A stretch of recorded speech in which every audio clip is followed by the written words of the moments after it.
So today we are watching something that I think is going to be a little challenging. Usually on Greens we just watch some really easy animal stuff, but today I am going to be showing you biochemistry and molecular structure. And this was made by the Chem Study College of Chemistry at UC Berkeley. So today we're actually going to attend a college level lecture on biochemistry and molecular structure. And this comes from 1964. So I hope you're all ready to take notes today.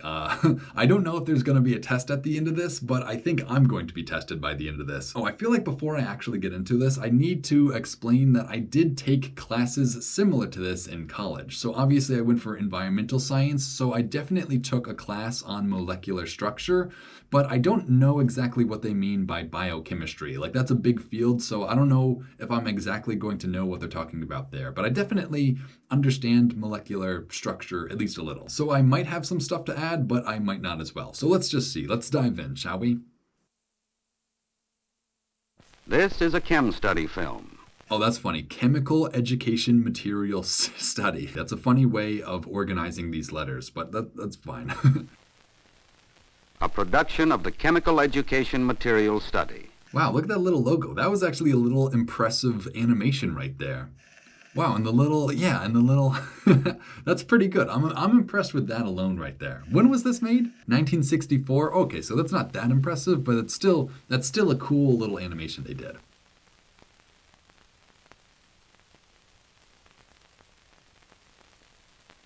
Okay, biochemistry and molecular structure by the Regents of the University of California. Interesting. I feel like I've watched a lot of stuff made by the University of California. Maybe that's just me, but I feel like all those Galapagos programs were also made by the University of California. Well, either way, this should be fun. Collaborators. See, that's what I'm saying, is all these old educational programs had one collaborator or one expert. And today our expert is Donald E. Rounds, PhD, Pasadena Foundation. I wonder what his PhD is in. If we examine living cells under the microscope, like these plant cells. See, already this is such cool footage that we're getting to see from all the way back in 1964, microscopic footage. Again, I feel like I've already said this, but I really just don't anticipate there being good footage of microscopic organisms all the way back then. I know we had all the right technology, but it always blows my mind seeing this sort of footage.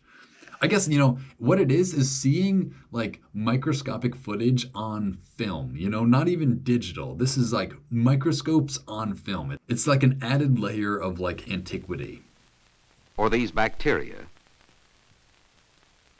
It is funny though that you can tell the limitations of the cameras at the time. We can only get a certain closeness to them before all detail is lost. Or this animal tissue.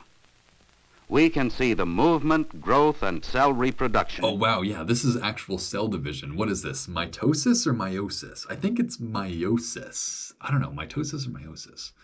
Oh, man, I completely have those two mixed up. I wonder if we're going to hear those terms in this program. Which are the result of successions of chemical reactions.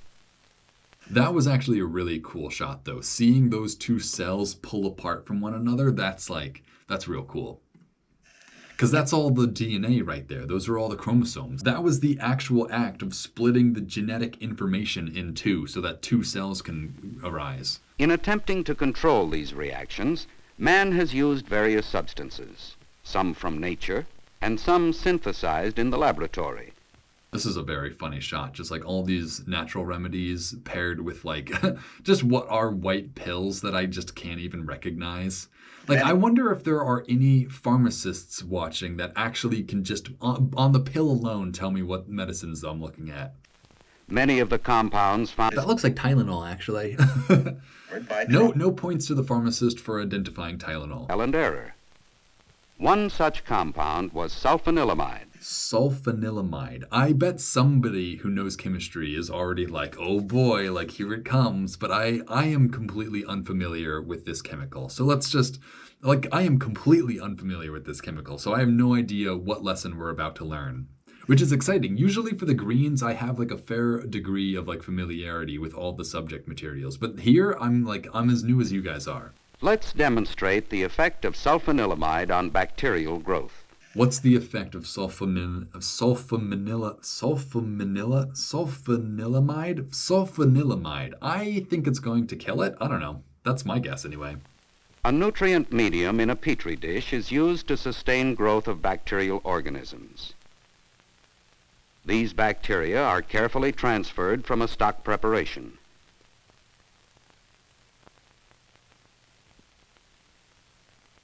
They are gathered in a wire loop and streaked onto the nutrient medium in both compartments of this dish. Yeah, this is bringing me back to like high school biology class for sure. This is like, I remember doing this lab in high school.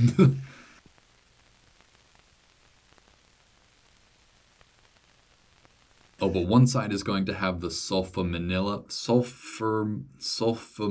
Oh my God, I can't even say it. So one side is going to have the chemical, one side's not going to have the chemical. Maybe the side with the chemical is actually going to have way more growth. Maybe that's what it's going to be. That would make more sense as like a demonstration. So maybe that's what I'm going to go with.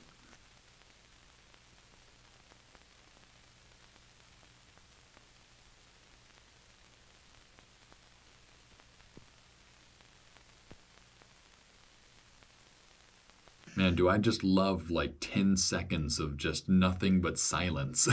Like that's what these old programs are though. Like that's how the editing goes. It's like I just watched this with nothing being said for so long. What's interesting is you can see them sterilizing their tools after every use. They're using this like little Bunsen burner flame. It's not a Bunsen burner actually. It's just like a oil lamp, I guess. But it's like they're using it to sterilize their tongs or their forceps or whatever you call them. A small piece of sterilized filter paper is wet with a sulfanilamide solution. Sulfanilamide. Okay, sulfanilamide. And placed on the bacteria in one compartment of the petri dish. Well, I thought they were going to like wipe it in, but they're just putting it right there in one spot. All right. There's definitely something interesting is going to happen. I do not know what's going to happen, but I think there's going to be like a big bacterial colony around that now. Maybe. I could be wrong though. Or maybe there will be growth like all over the petri dish except in the radius of that little circle. Maybe that'll be the case. I can't tell if this is supposed to kill the bacteria or like help them grow. The dish is placed in an incubator for 24 hours. During that period, seen here in time-lapse photography. Oh, this is going to be cool. Time-lapse. See, that's another thing that I'm always impressed with is the time-lapse footage from the past. Like, I guess it was pretty easy to do back then, but it's always still impressive for me. Because on my cameras, they all have a setting for time-lapse. But for film cameras back then, it's not like you would put it on time-lapse mode. You would just take photos at a slower interval. The bacteria multiply and become visible as large colonies. See, but this is cool. This is really cool time-lapse footage that we're getting to see. Everywhere except in the area around the paper disc. Oh, wow. So yeah, it is growing everywhere except in the immediate vicinity of that disc. That is cool. That is cool that I was able to guess it eventually. The clear zone shows that bacterial growth has been stopped. This inhibition is due to the sulfanilamide diffusing from the disc. That's interesting. So the sulfanilamide is just some form of an antibiotic then, I guess. How does sulfanilamide stop the growth of a cell? How does it stop? See, there are so many different biochemical ways for something like that to work that I can't even guess something like that.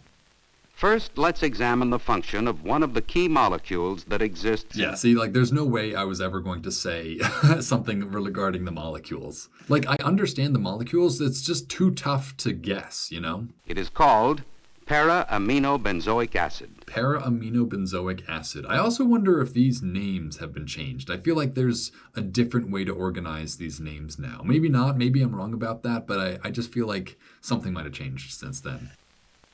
Using a geometric symbol retaining the general contours of the molecule. Wow, that was funny. So it feels like I'm in Orgo again, because I'm looking at a freaking hexagon. We'll follow its action within the cell. In the cell with the acid is an essential bacterial enzyme. All right, so this is an essential bacterial enzyme. So this thing is going to bind to the enzyme and cause it to change shape in a very particular way. In order for the enzyme to perform its active role, It must This is a funny little animation. Even its movement, like somebody had to hand animate that movement. That's so funny. first combine with the para-aminobenzoic acid. Only then can the enzyme catalyze the further reactions necessary to cell life. When we examine the Okay, so that's interesting. So that was just like a starter lesson on how enzymes work. Interesting. So let's see. structure of the acid molecule and compare it to a molecule of the drug sulfanilamide, we find that they are very much alike. See, yeah, this is the thing in chemistry, though, that like even one atom or even like one proton can completely alter the behavior of a molecule. So, like, I don't know, seeing this, I'm thinking, like, yeah, these might behave completely differently or exactly alike. Like, there's no way of knowing really based on just my ability to parse their structure. This large portion of each is identical. The electron charge distribution Hang on, so I'm going to guess, though, that this extra little thing on the sulfanilamide is the actual sulfur, right? Like, I don't hear sulfur in the para-aminobenzoic acid, but the sulfanilamide seems like it has sulfur on it. So I think that's probably the difference. I don't know. molecule is also That seems too simplistic to even be worth saying out loud. each molecule is also similar, and their general configurations are the same. What about their chirality? No, I hope we're not getting into that here. Using geometrical representations again, let's include sulfanilamide in the bacterial cell along with the normally present acid molecule. The sulfanilamide too can react with the enzyme. All right, so that's interesting. So it'll react with the same enzyme as this other catalyst, but it might cause a different reaction or cause a different shape to form in this enzyme. But the sulfanilamide not only fails to activate the enzyme as a catalyst, it also prevents the acid from doing so. Oh, okay, so it's kind of more like a blocker then, right? It just blocks the signals from being communicated to the enzymes, sort of. That's interesting. Thus, metabolism stops, and the bacterial cell dies. The effect of sulfanilamide on cell growth was found by trial and error. See, I kind of wish we were taught like what the importance of that other enzyme was so that we'd understand why its shutting down caused cell death in the bacteria. But you know what? That's interesting anyway. But the discovery that sulfanilamide is structurally similar to an essential molecule accounted for the action of the drug. This principle of structural similarity helps us to predict which drugs might be effective against specific diseases. That's fair. That is, I feel like, how we find a lot of the drugs today. It's just like we know kind of what shape of a molecule we need, so we kind of just check every molecule with that sort of shape. I feel like that is a little bit of a good understanding of biochemistry. Again, it's a little rudimentary, though. Consider, for example, the use of drugs in the treatment of cancer. Dang, look at this guy. This is so funny. I feel like I recognize this guy. Like, this guy looks like he's from, like, every single one of these old-timey films. He also looks like a Jonas brother. By means of tissue culture technique, He looks like the ugly Jonas brother. All right, you know what? That's mean. He looks like the less famous Jonas brother. human cells are kept alive for microscopic observation. Here are normal human skin cells under the microscope. Dang, this is actually pretty wild. I feel like I've seen human skin cells under, like, other microscopes, but, like, it's mad active. In time-lapse photography, Oh, it's time-lapse. You know what? That's good. That's good. I'm proud of myself for noticing that. cellular activity appears accelerated. Yeah, at a time-lapse, it appears accelerated. All right, that's why I said it seems very active. We know of very few differences between the chemistry of normal cells and these cancer cells. Very few differences. What's crazy is, like, at the time they recorded this, that was pretty true. Like, they very much did not actually understand cancer at all during this time. Well, they did, but, like, we definitely have, like, so much more understanding now. Like, not a better understanding, just more understanding of cancer now. One remarkable difference, however, is that the cancer cells grow faster. Yeah, well, that's kind of what makes them cancer cells. But yeah, that's fair. And another difference is that during the faster growth, The cancer cells use abnormally large amounts of a substance known as uracil. Uracil. I've never heard of uracil before, so this is interesting. Can a structural modification of the uracil molecule be used to disrupt the fast growth of the cancer tissue? Dang, imagine I dig up a cure for cancer from a 1964 program. That would be nuts. I don't think this is the cure for cancer that we're about to learn, but this is interesting that we are learning one of the earliest methods or like ideas for curing cancer. Let's follow some of the steps a biochemist takes in answering such a question. I don't know if he just messed up saying biochemistry or if there was a little audio edit there, but like there was a little bit of a glip. He is familiar with the visible parts of a single cell, like this one undergoing division. Thanks. See, like you can see so much, but you can also not really see so much based on this footage. You know, like you can't really see like the nucleus or anything, but you can definitely see activity within the cell. This is really nuts. This really is like amazing footage. Like I know it's pretty boring and not spectacular compared to footage that we're getting from microscopes now, but like to put yourself back in 1964, this must have been like just so mind-blowing to see. Like it's hard to imagine understanding these processes without actually seeing them. So when people actually got to see like cell division or just like a normal cell operating normally, like it must have been like just revolutionary, like mind-blowing to see this stuff for the first time. We see a set of dark ribbons in the middle of the cell. These dark objects are chromosomes, and they are intimately connected with the process of cell growth. See, this is the part of cell division that has always like amazed me too. It's just like how kind of sloppy all the chromosomes look. You know, like you would imagine they all have to stay in this one specific spot in order for the cell to work, right? But like they don't look like that, you know, like they look like jumbled all over the place. The biochemist has learned to collect chromosomal material from cells. Again, imagine how crazy it would have been to actually see chromosomes with your own eye back then. Like it's just, I feel like people don't appreciate how like mind-blowing this stuff was.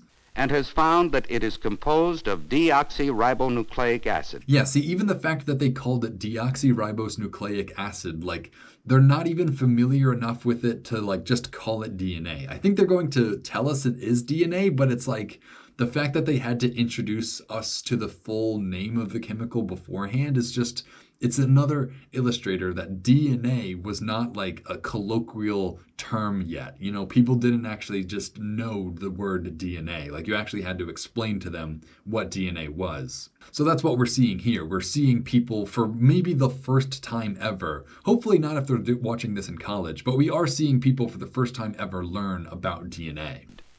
Or DNA.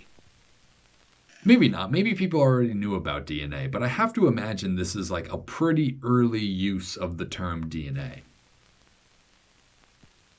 Because DNA... Dang, look at all these like diagrams though. That's like the most amazing part is like nothing has changed at all about this diagram. Like we knew the exact atomic structure of DNA all the way back then. You know, like that's the amazing part of all this. Like we were able to reconstruct DNA with our own materials through our own understanding. That's just amazing. DNA is a large, complex molecule. It is helpful to break it into its component parts and identify them. These component parts can be separated from Like even these shots are such good shots, you know? each other by the technique of paper chromatography. Paper chromatography. See, this is funny because this is another like high school biology class demonstration, right? Like they're going to have the DNA travel like a different distance and whatever, and they're going to measure everything. Like the chromosomes travel a different distance based on their size or whatever, their charge. And like, I don't know, this is another very basic biology lab right here. After treatment with an acid, a small drop of the chromosomal material is placed on this large piece of filter paper. And the chromosomes are going to move over it based on something, based on the size of the chromosome, I think.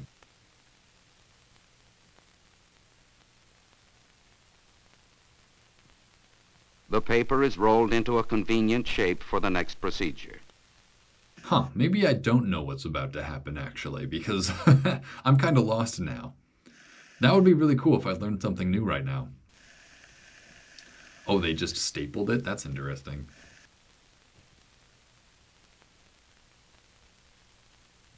We have selected a solution in which the chromosomal material is readily soluble. The chromosomal solution is readily soluble. So I don't know what we're about to watch. I spoke too soon, I guess. Look at this freaking Jonas brother pouring in this chemical, though.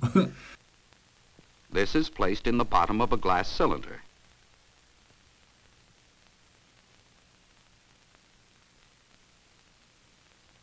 Oh, is it going to move? It's going to move towards the liquid? I am still a little lost.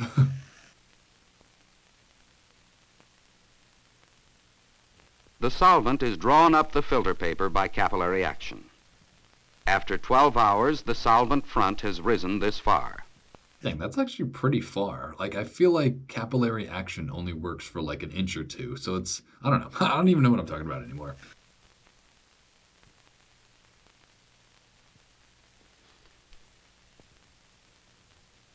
The filter paper is removed and allowed to dry.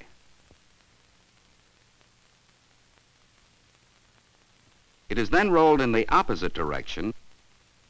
Yeah, I genuinely have no idea how this test is working or what's even going to happen. And put back in the solvent. So they unrolled it, rolled it back the other way, and now they're putting it back in? What could possibly be happening? I'm trying to use like my mind to actually figure out what's going on here before it happens, but it's like, I just don't know. I just don't even know what the demonstration is going to be. This change of direction of solvent flow will ensure a better separation of the molecular components. These components are not visible under ordinary light. But if we place an ultraviolet light under the dry... Yeah, and it's going to be like the distance they traveled is like what chromosomes were contained in it, right? Like it's something like dried paper. We can see that the solvent has distributed the components of the chromosomal material.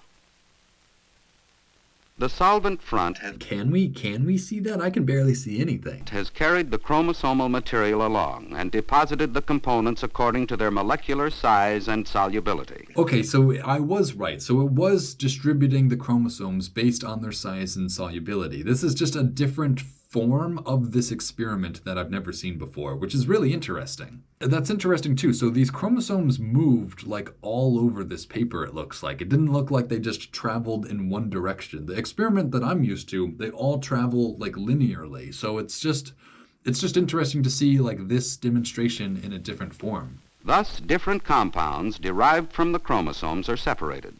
So hang on. So they traveled through this paper? I just feel like, I don't know. I feel like in the example I'm thinking of, it was like electricity that was making them move. Like it's electrolysis or something. It's just, this is already very high level.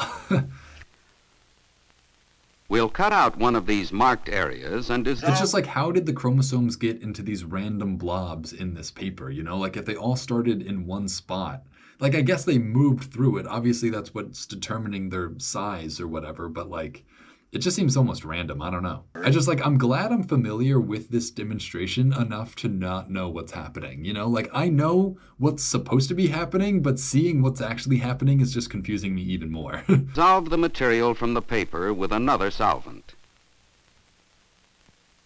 Now we can analyze the dissolved material with an infrared spectrometer. Dude, I love the old technology though, the infrared spectrometer, you know, like, oh man, like this is why I watch these things, is for like the preserved technology of it all. Like this little like thing that's writing like the lines and everything. I don't even know how to describe this sort of stuff, but like all of it, it's all so interesting to me. Yeah, this thing. I don't know what this thing is called, but maybe it'll tell me. Now we can analyze the dissolved material with an infrared spectrometer. A characteristic spectrum is produced by A characteristic spectrum. So yeah, they're shining lights through the different chromosomes to see which ones are where or something. by each component separated in the chromatography procedure. Chromatography. I feel like that's another word that I should have been using. The absorption spectrum produced by one of these extracts is compared with the known absorption spectrum of the chemical thymine. Apparently, chromosomes contain... Oh, is this the T? Is that the T in GTAC? Is that the thymine? in thymine.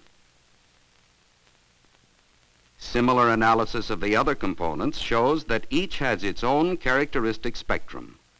Identification shows that besides thymine... Oh, yeah, it is. All right, so it's going to be T, G, C, and A. I don't know. I couldn't actually tell you what those chemicals are, but I know that's what these are going to be. Chromosomes contain adenine, Adenine, that's the A. guanine, Guanine. and cytosine. Yep, there you go, GTCA. So these are all the amino acids that make up our DNA. This is like what our genetic information is stored in, these actual chemicals.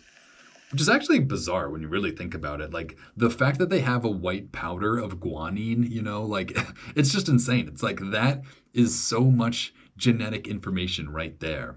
Or it could be. It's not in its current state, but like this is what DNA is. How do our uracil molecules, which are present in large amounts in cancer cells, relate to the constituents we have extracted from the chromosomes? Well, I guess they all will have DNA. I don't know. I don't know exactly what they want from this question. We know that these constituents, along with other building blocks, are necessary to make DNA molecules. Yes, that's true. All right. All right, we're on the right path, though. Which in turn have a part in forming the chromosomes. True, very true. Biochemists have shown that uracil is the substance from which the thymine is formed. Oh, interesting. Without uracil, thymine will... Oh, okay, so that makes a lot of sense because I feel like in RNA, isn't T swapped out with something?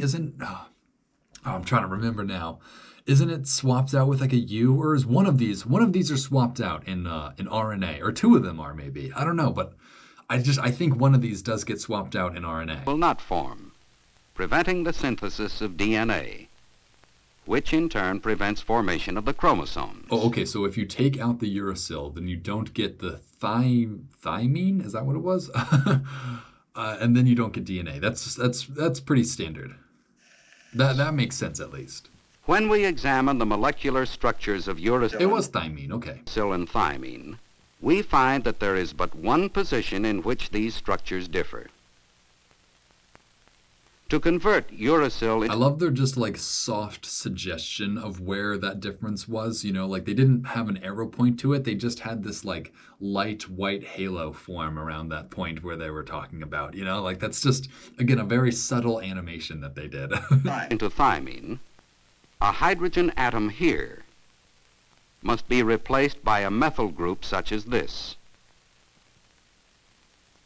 Methyl group, that was CH3? Yeah, methyl group, all right. I don't know why I bother checking them. I bet they're all going to be right. Let's symbolize uracil with its hydrogen atom like this, to follow its action within a cell. First, a chemical group called a sugar phosphate residue becomes attached to the uracil molecule. A sugar phosphate residue, that's interesting. See, what's interesting about this is that, like, I know some of this for sure, but then other parts of this I am, like, completely unfamiliar with. I have never spent this much time learning about uracil, so we should be learning something new, I guess. The modified uracil compound then forms a complex with an enzyme. Somehow the enzyme converts the hydrogen into a... That little animation. See, that's what I love, is the little animations to change it into a CH3, like... Just a little radial wipe for you. I don't know. That was just funny. To a methyl group to form the thymine compound. Like, what's so funny is they could have just had it change on screen. They could have just had it pop and there's a CH3 instead of an H. But instead, they had that little thing come over so you don't actually see the change take place. It's different methods of animation that just I love, because I've had to make that same decision too. Like, do I just show it changing, or do I have something cover it up and change it during that? It's just, that's a funny little moment right there. This molecule is then freed for eventual synthesis into the DNA chain. How can we disrupt this mechanism and stop cell growth? Okay, so that is interesting. Let me actually try to figure this out. So if the uracil is going into the enzyme and being transitioned into thymine, which creates the DNA for the cancer cells, then we need to create something like uracil that will take up the enzyme so it can't actually react with uracil, so it won't actually make thymine. Is that what we're getting at? We have to make something else like uracil to react with the enzyme so it doesn't make thymine. I think that's what we're going for. Clearly, one point of attack is the original uracil molecule. Yeah, I think that's what I suggested. This molecule can be altered in many ways. One of the most promising has been to replace this hydrogen with a fluorine to give 5-fluorouracil. 5-fluorouracil has a number of advantages. First, the hydrogen and the fluorine are almost the same size. The hydrogen and the fluorine are almost the same size. Isn't fluorine like the most reactive element on the periodic table? I feel like this would radically change the behavior of this molecule. Maybe not. I don't know chemistry well enough to calculate the different behaviors based on atoms and whatnot, but I just have a feeling that the fluoro is going to do something drastic. So that both molecules should fit into the enzyme. Second, the chemistry of a carbon-fluorine bond differs from that of a... That's what I was about to say, is the electronegativity of fluorine is definitely different than hydrogen. Carbon-hydrogen bond, so that the enzyme might find it difficult to replace the fluorine with a methyl group. And finally, the changed polarity may allow the fluorine compound to adhere more firmly to the enzyme than would a uracil compound. Thus, we predict that the 5-fluorouracil, just like the uracil, will attach itself to a sugar phosphate residue and then fit into the same place on the enzyme the uracil would have used. But then it won't be able to change the fluoro into a CH3, so that's interesting.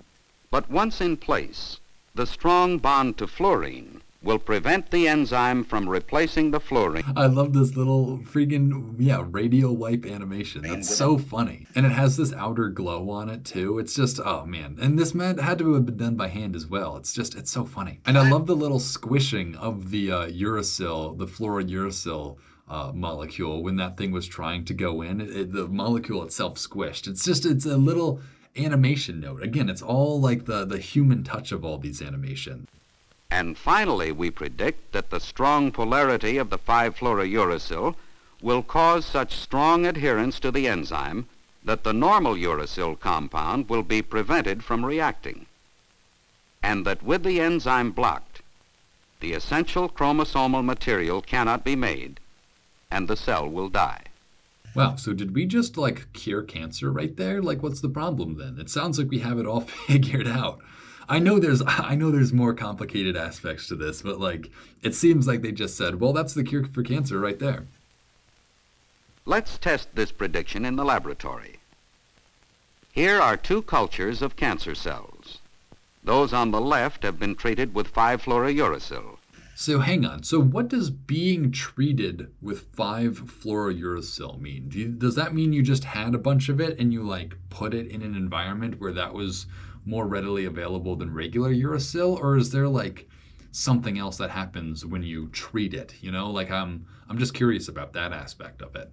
How do you get these cancer cells to intake the 5-fluorouracil? How do you actually get them to use that rather than whatever materials they already have, Compare the action of these cells to that of the untreated cells. This is some crazy footage still. I'm also just having so much fun looking at these cells.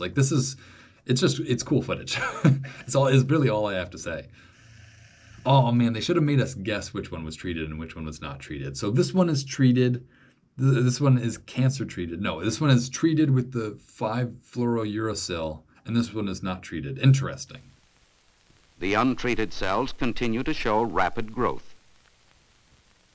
The 5-fluorouracil treatment is seen to stop cell division, produce cellular enlargement, and eventually contraction and death. Oh wow, that actually is I was about to say it looks like they're kind of just behaving the same, but now, you can see this cell is contracting. That's actually pretty cool that we saw a cell die right there. I don't think that'll get me demonetized. But are we sure that the cancer growth is stopped in the manner we predicted? Wow, so that was amazing. So we just watched a cancer cell die though. even though like that's not like the most impressive, like that's still very impressive from like a medical standpoint, you know? Like we just actually like that was a breakthrough in cancer research at a certain time. You know, like there were probably papers written about this discovery when this first happened. There was probably like, oh, like did we just cure cancer? Like obviously they didn't, but like they did, that was a huge step. Like when whoever discovered that made a huge step towards at least solving some sorts of cancers, maybe. Instead of the 5-fluorouracil blocking the enzyme, as we have suggested, and using this means to kill the cell, is it possible that the 5-fluorouracil is incorporated into the DNA, inhibiting its function? I guess that's possible too. I feel like it told us that was, I don't know. I guess, yeah, that's possible. To determine where the 5-fluorouracil is acting, in the enzyme. Oh, you can actually like figure it out though, right? You can take out the stuff and you can blend it up and you can figure out where the fluorine ended up. That's an interesting. See, that's why I like this sort of stuff is because it is all like real still. Like it's theoretical, but it's also physical, you know? Like you can come up with theory and then you can test it on real cells. This is a very interesting program for me. Let's conduct an experiment on some human cancer cells grown in the laboratory. Dang, this is crazy. So this is what cancer cell cultures look like. They're just little glass bottles with like red liquid in it. That's interesting. I wonder if I bet that's probably not what cancer cells cultures still look like, right? Like we must have like a better way of containing them. Honestly, this doesn't seem that bad though. It's just like, I don't know, it's funny. Do you think they label them all like this, or do you think that label is there just for us to know? A sterile pipette is used to transfer the cells into a large Hey, flask. look at this pipette. Hang on a second. This is like the biggest pipette I've ever seen. Talk about big pipettes, my guy. Holy moly. That's a freaking brag right there. It ain't a competition, all right? It's a nutrient medium. Flask which contains a nutrient medium. This permits continued growth so that we will have enough cells for our experiment. That's crazy that you just have like cancer cells floating around in like solution and they will just continue to grow. Like human cancer cells just in this water or liquid, I guess. That like will just always exist for as long as you feed them. You know what? That's an interesting idea though. Like imagine selling like cancer surviving cells of like your loved ones, right? Like like oh, your mom might have passed away, but like this little vial of her cells is still alive, you know? Like I can just picture somebody selling stuff like that. Dang, so they're gonna make a big bowl of cancer cells right now. That's crazy. Like, what happens when you just let it run forever? Like, do you just get like this human flesh mass? Like, what, you know, like what even happens when you just let the cancer keep going? I don't know. Like, I'm so curious now. Like, would you just get like a big fleshy mass? I have to assume no, but I just don't know what else you'd get.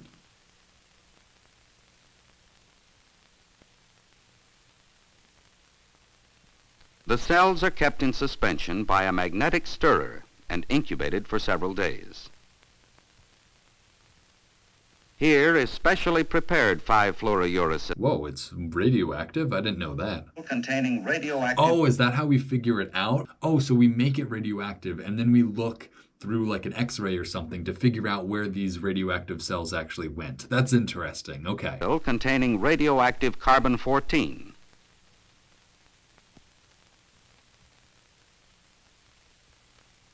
By tagging the 5-fluorouracil with these radioactive atoms, we can determine where the 5-fluorouracil goes in a human cell. Yeah, this is pretty much just like what they do at the doctors when you like drink something and they look at your insides too, I guess. I don't know if you're drinking 5-fluorouracil or anything, but like this is pretty much the same concept. We'll add a small amount of the radioactive 5-fluorouracil to the living culture. In about half an hour, these radioactive molecules will be incorporated into the cancer cells.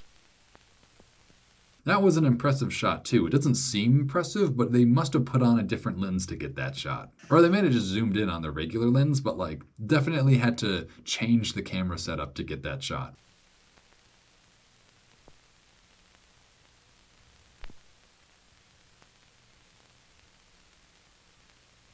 Dang, I like how he just had stickers saying radioactive just like in his desk. The I cancer. wonder where this guy is. This guy hasn't said a word. I don't think he's like going to say a word. 64 this was made, he was 20, so he's probably like 80. This guy's probably like either really old or not with us anymore. The cancer cell suspension is poured into large cups to be spun in a centrifuge. Again, I'm still just thinking that this is just like cancer cells, you know? Like this is just a bottle of human cancer cells. It's I don't know. Like does anyone else think that's just so bizarre?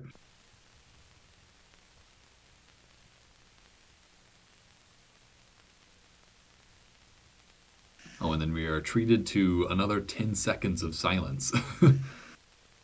The spinning collects the suspended cancer cells into a pellet on the bottom of the cup.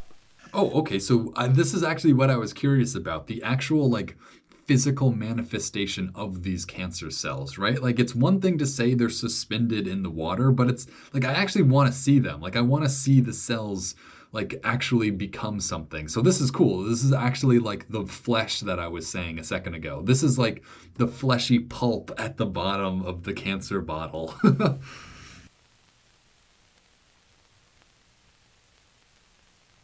The liquid is discarded. By this means, the cells from large volumes of the culture medium are finally concentrated into one cup. Ew, so is that is actual like human cancer flesh. Like that is bottle grown cancer flesh. Oh my gosh, that's crazy.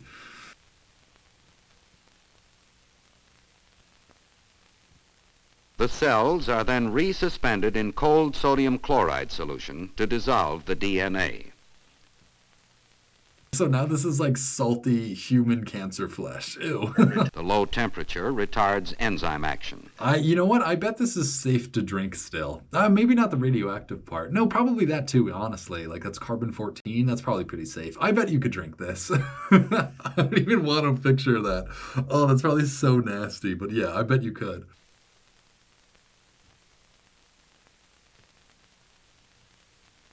Dude, is it green or is it the preservation of the film or is this chemical actually just green?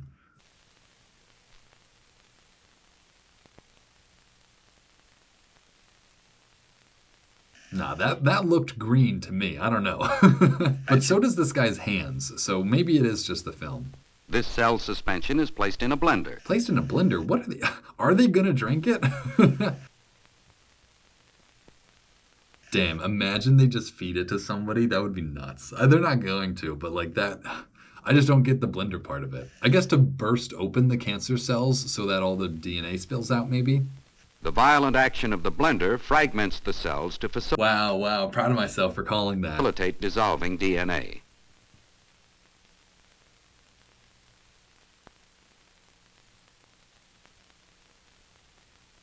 Just homogenized cells. What a weird label. Oh yeah, this is my vial of homogenized cells. And this looks flesh color, which is so funny. It's a little weird, but it is very funny. After storage overnight in a refrigerator, the DNA dissolves, and then the homogenate will be spun very rapidly in a centrifuge. This spinning action separates the residual cell proteins which contain the enzymes. Oh, hang on. So his hands looked green, but he is wearing like these thick green rubber gloves. A high-speed centrifuge is required because the DNA protein is now more viscous.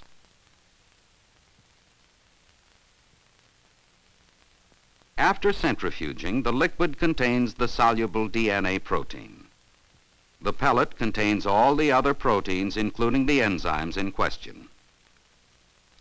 According to our theory, if the radioactive 5-fluorouracil acted on the enzyme, the radioactivity should be found in the pellet.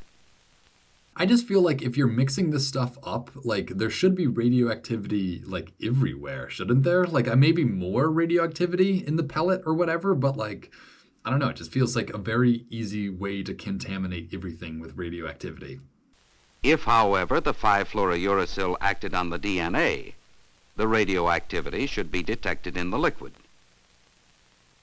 Hang on, so should I make my guess? Where is the 5-fluorouracil? I guess there's no way for me to really anticipate where it is affecting. I don't know. Yeah, I'm not going to try to guess that. The next step is to concentrate the DNA.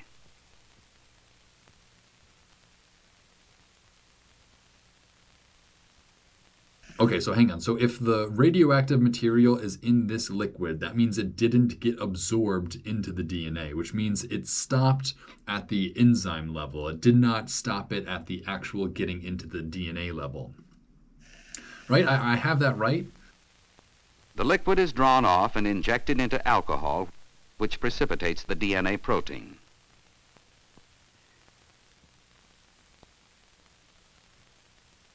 Oh man, it's so weird just seeing like straight DNA. Like that's I know I saw this in my high school biology class as well, but my mind is still blown from seeing it. It's like this is actual genetic information right here. And theoretically, this information is actually from whose ever cancer cells these were, right? Like this is the DNA of somebody who had cancer. That's so crazy though. It's so cool seeing it up close as well.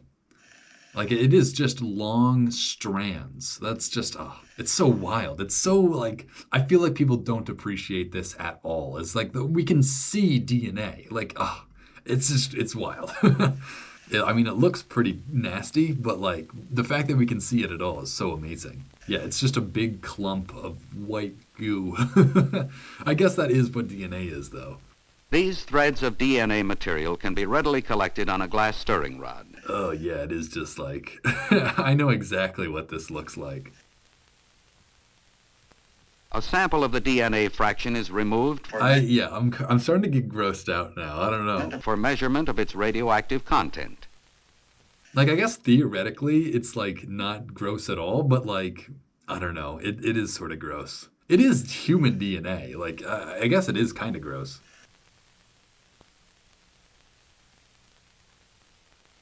The protein pellet is retrieved from the centrifuge tube.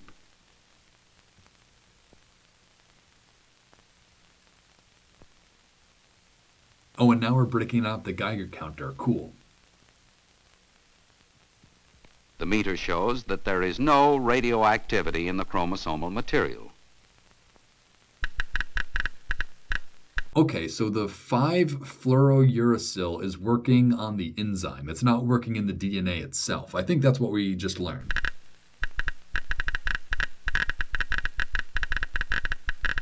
Because the radioactivity is still in the protein, and that is what the enzymes are. The protein, I guess enzymes are proteins. So the radioactive parts are stuck in the proteins or the enzymes. So yeah, I think we figured it out.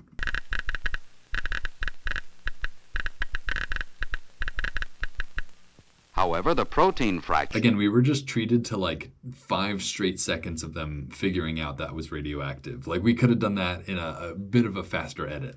does show radioactivity. Now we know that the radioactive 5-fluorouracil should be found associated with the enzyme, That's what I said. That's what I said. and that its blocking action prevents the synthesis of genetic material. Other experimental evidence also supports this view of the enzyme blocking mechanism as the effect of 5-fluorouracil. Much further research is needed to determine in detail why 5-fluorouracil is so effective. Nor is 5-fluorouracil an ideal drug. It also damages certain normal cells characterized by rapid division. See, this is what I was saying earlier. It's like, how do you administer this chemical to only the cancer cells? Because, like, yeah, obviously what they just said, like, this chemical inhibits cell division. So if you inject it in, like, your whole body, then, like, you're not going to get skin cells dividing regularly or anything. So I'm curious of how you administer these very specific and very harmful chemicals to a very specific part of the body. It's just, I guess that's probably why we don't have a cure for cancer still. What is needed is a chemical with a greater differential effect. That is, a chemical which can kill harmful cells but leave normal cells untouched. Yeah, I think that's called like the Holy Grail. I think we're still looking for that chemical. The chemical that only kills harmful cells but not good ones. I think that's like a magical chemical. Nevertheless, The use of 5-fluorouracil illustrates that as our understanding of molecular structures increases, the biochemist is better able to predict and control the reactions of living systems. That is fascinating. Like, this is the era of like biochemistry really arriving in the science realm. You know, like people actually figuring out how to manipulate cells and chemicals that cells use to actually like solve problems. You know, like this is the birth of like an amazing field of science right here. Like so many lives have been saved based on this form of research, you know, figuring out how to get chemicals in the body to do a certain purpose that you want, you know, like this is so important, and it's so cool to get to see how people viewed biochemistry back in the day when it was actually being, you know, innovated. It's so amazing. It's amazing that like we get to benefit from all of this research now. You know, like none of this was lost, or like everything that doctors learn now is built on this sort of foundation. So this is very interesting. Oh, and that was the end. Interesting. So chemical education material study. So this must have been made like for colleges to use in like their lecture halls or something, which is very interesting. Again, I can't imagine really being shown video programs in a college all the way back in the 60s. So very interesting. Very forward way of educating people as well. But let's see, all the names, chairman. Let's see, I want to know the name of the guy that we just watched. Like, who was that guy? Like, this whole time, like, we didn't even get an introduction for him. Was he the PhD that was credited at the beginning? I just feel like those guys usually have something to say. Okay, so the animation was by G.M. Nevius & Co. All right, so that's interesting. So it took a full company to provide those animations. That's what I want you guys to appreciate. That was not just like one guy. Maybe it was, but it was a whole company that made those animations. And those were very simple animations. So like, just appreciate it, right? Just appreciate how much work really went into creating that simple visual. But let's see, this was produced by Wexler Films. That's interesting. I've never heard of Wexler either. But I think that's the end. Yeah, that is the end. So that was actually a pretty enjoyable introduction to biochemistry and molecular structure. I would say that did feel like about on par with like a college lecture. Like you could just watch this instead of going to class like one day. Instead of learning that through a lecture, this would have been equally good for teaching you the basics about biochemistry, at least in the 60s. You know, like you could have gotten away with just watching this in the 60s. I don't know about now, but like definitely back then. This was also another good like introductory green video, right? Like this is just explaining to us like the very basics of how life functions, right? Like we learned deoxyribose nucleic acid in this one, you know, like we are just getting the basics of biology through this, which is good because this is the very start of the green channel. So like we are very much getting the intro here, which is the whole point of watching these now. Honestly, I'd also say this was a bit more engaging to watch than the other like science program presentations we've watched, right? We watched the environment one, and we watched Science in Action one. And both of those did have like a host that was a little bit interesting, but this was actually, I don't know, I feel like the visuals in this was a lot more interesting, probably because we got so many microscope shots. But this was a really good demonstration of like this level of understanding, I guess. Like this is pretty advanced for the time, and it pretty adequately demonstrated and explained everything that they were doing. So I really do think this is a very good educational tool. This is an educational, not even a tool, this is an educational resource at this point, you know? This is an educational resource at this point. Yeah, I can imagine this being shown in like Bio 101, you know, like this is a first year biology sort of lecture. This isn't like anything super advanced. This is just like the basics of biochemistry, which I guess is fair. That's exactly what we signed up for. So again, this is a very, honestly, go look on YouTube. I bet you can't find a better introductory course to biochemistry and molecular structure than this. Like this is the exact information you need in order to be introduced to this subject. So this is pretty much perfect for what it's trying to accomplish. I wonder if there are any doctors who are still practicing medicine who watched this. That is a pretty interesting question, actually. Like, did anyone actually learn through these videos in their colleges and go on to practice practice medicine using this sort of stuff? Like, that's what I'm curious about, because if you learned from this, then you can pretty much learn from YouTube as well. Like there's no real difference between this form of video content and the current form of educational video content being produced on YouTube. So like, it's just interesting. It's interesting to imagine there are real old doctors who have learned using this program. That's probably the coolest aspect of this all, is like how many lives were saved just by people learning this through this, I don't know. But I think that's about it. So if you enjoyed watching and would like to help support this channel, you can by heading over to the link in the description. That'll bring you over to the Internet Archive. The Internet Archive is where I get all these old programs from. So if you want to support this channel, leave them a donation. And with that, I think we're ready to cut to black.